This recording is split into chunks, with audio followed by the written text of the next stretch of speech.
Ladies and gentlemen, good evening. It is my hope and prayer that this video is actually going to find you guys in good health. Personally, I'm fine. Kisumu is also fantastic. Maybe you could let me know where you're watching the video from, the county or the country, in case you are out of the republic. William Samoei Ruto today made certain changes within his UDA party. He appointed Cleophas Malala as the Secretary General of UDA party. That appointment of Malala has actually elicited a lot of reaction from Kenyans.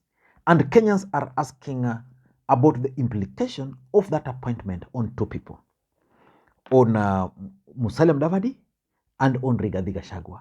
Because there are those who believe that what Ruto is doing is actually intended to force Mudavadi to join UDA as a political party. And that's why Malala was picked. So as a perception will be created that Malala is in control of UDA, and it will be now convenient for Mudavadi to easily defect to UDA. But for me, I want to focus on Rigathi Gachagua, the impact it has on Rigathi Gachagua. Because I've been studying Rigathi Gachagua of late, and I can clearly tell you that Rigathi Gachagua is a worried man, is bitter, and is angry.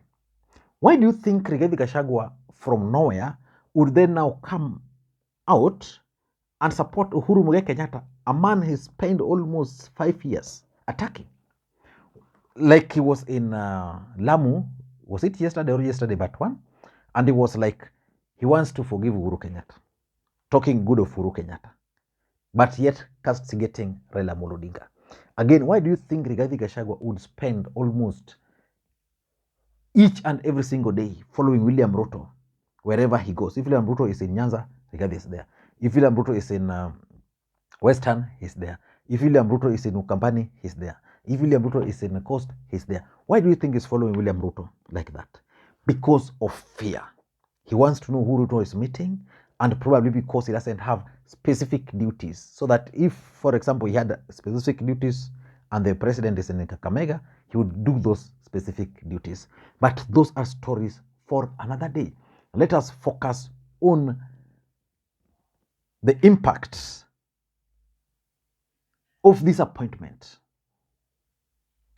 on Rigathi Gachagua, because personally, I always believe that nothing happens in politics just for the sake of it. Before we do that, in case you are watching this channel for the first time, please take a second or two, click that subscribe button so that next time we produce a video like this, YouTube will automatically notify you. And to the subscribers, I want to continue thanking you guys for your continued support, because without that support, this channel cannot be where it is. Now, let us get back to the main issue.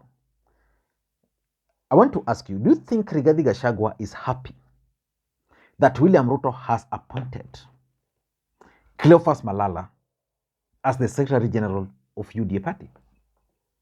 Do you think he's happy? For me, Rigathi Gachagua is angry. He's bitter and is not happy at all with William Samoei Ruto because of the following reasons. Number one, by appointing Cleophas Malala as the UDA Secretary General, William Ruto has effectively reduced the influence of Rigathi Gachagua as far as Jubilee Party and the management is concerned. So basically what Ruto has done is that he's now taken the control of UDA party to himself, because all these people who are appointed are actually associates of William Ruto. And then he's now shifting that control to Mudavadi. That is the honest truth. Remember, Rigathi Gachagua had started consolidating the mountain. He was meeting them, holding consultative meetings with them, leading delegations of MCAs, members of parliament, to his office. He was told no more meeting of those MPs without prior approval from William Ruto. So he doesn't have control over elected leaders from the mountain, and then is now told that the party will now be controlled by Cleophas Malala, who was not a member of UDA. Do you think he can be happy? So for me, if you ask me, William Ruto is just taking control of UDA party and shifting it to Musalia Mudavadi. And that is something which is really worrying Rigathi Gachagua. Number two, Rigathi Gachagua is going to be a laughing stock in the mountain. What do I mean? You know, Uhuru Kenyatta failed to consolidate the mountain for Raila Odinga. William Ruto won the mountain and they delivered to UDA. But there's a problem in the mountain. Who is their leader as we speak? Of course, Rigathi Gachagua, by virtue of being the deputy president of the Republic of Kenya. But which political party will they be controlling? They will not be controlling UDA, they will not be controlling Jubilee, they will not be controlling any other party. Uhuru Kenyatta warned them. Moses Kuria warned them. In fact, at some point, Moses Kuria was very clear that the mountain are going to be the biggest losers in this election, because after the election, they will realize that they don't have a party. What Ruto is doing here is that he's simply telling these guys that you guys don't have a political party. So Uhuru Kenyatta and the warning will start coming. Tomorrow, I expect to start seeing those short clips of what Uhuru used to tell these people, what Moses Kuria used to tell them about the need to have Mount Kenya-based political party. Because as we speak now, if UDA will be controlled by Malala, there will be no political party associated with the mountain. Previously, UDA was associated with them. So they are going to be laughing stock. Rigathi Gachagua as the leader.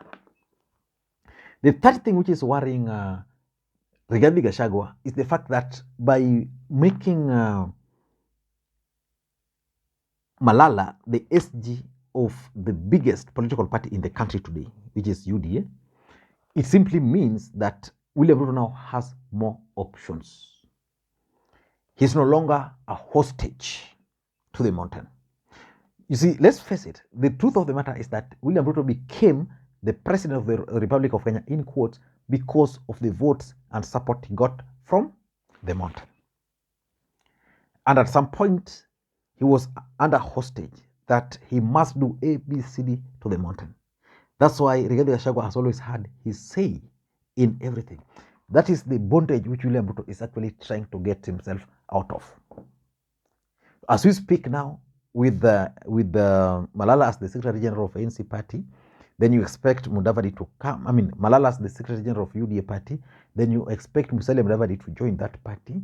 Then it means if Rigathi Gachagua will not be comfortable, he will be told, wait, Mpesa Kiatu, leave. That's exactly what I'm seeing. Number 4, in my view, is 2032 politics. What is Rigathi Gachagua's ambitions? One of Rigathi Gachagua's ambitions is to be the Mount Kenya kingpin. The other one is to become the president of the Republic of Kenya after William Ruto.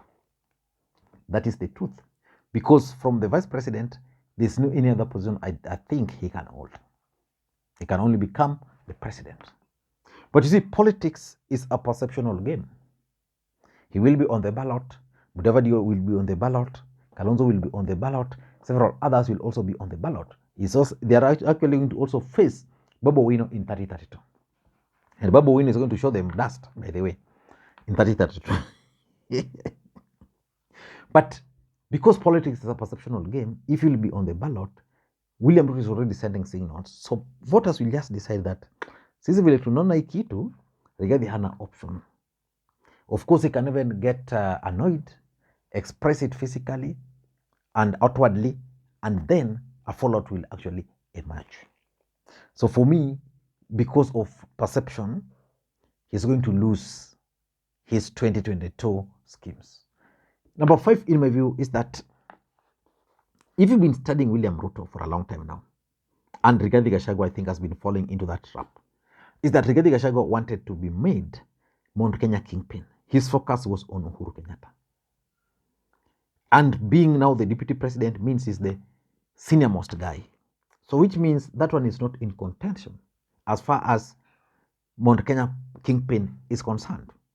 But at the national level, how do you view or how do you rate Rigathi Gachagua? Do you rate Rigathi Gachagua as a national leader or do you rate Rigathi Gachagua as a tribal leader? Anybody who is not from the Kikuyu nation will tell you that they view Rigathi Gachagua as a tribal leader. That he can stand on a platform, tell the rest of the country that the country is about shareholding. That if you never voted for them, if you're not a Kikuyu, you're not a Kalenjin, you're not entitled to appointment, you're not entitled to anything. So strategically, William Ruto has made Rigathi Gachagua a tribal leader, not a national leader. So which means competitively, if Ruto is scheming with Mudavadi, Mudavadi will have an edge over him. And lastly, why Rigathi is actually worried about these moves is Kalonzo Musyoka factor. You know, William Ruto is a schemer. William Ruto understands the fact that the mountain voted for him to the last man. The mountain can no longer vote for him more than they did. Those figures can only come down. And he also understands that Raila Odinga might actually not be on the ballot. And that Raila Odinga supporters are waiting to revenge on him. So the best strategy for him is to figure out how he can deal with Kalonzo Musyoka factor. Because the assumption is that Raila can actually front Kalonzo. So if Raila fronts Kalonzo, then being close to the mountain, the fact is those guys, I think we used to call them Kamatus or what? They can easily support, the mountain can easily support Kalonzo because they did not support Raila in quotes because of Raila the person. Now you give them Kalonzo, they can easily support Kalonzo instead of Ruto. Ruto understands this. So he's shifting this power from the mountain to Western because he understands Western and Ukambani kombali sana. But Western and Sugoi are just at the border, just like the Kikuyus and the Kambas. They're just at the border there. So which means he can actually now tell them that hii kitu nimeleta karibu, so vote for me. So Kalonzo factor in all these schemes is also destroying the mind of Rigathi Gachagua. But if you ask me, William Ruto is a schemer and Rigathi Gachagua is really worried because he doesn't have control of UDA party. They will be a laughing stock. Ruto now has more options. He can go for someone from the mountain, from Western Kenya as a running mate, from the mountain as a running mate. Of course, politics is a perceptional game and all those other factors. Thank you guys and may you have a good day. Bye-bye.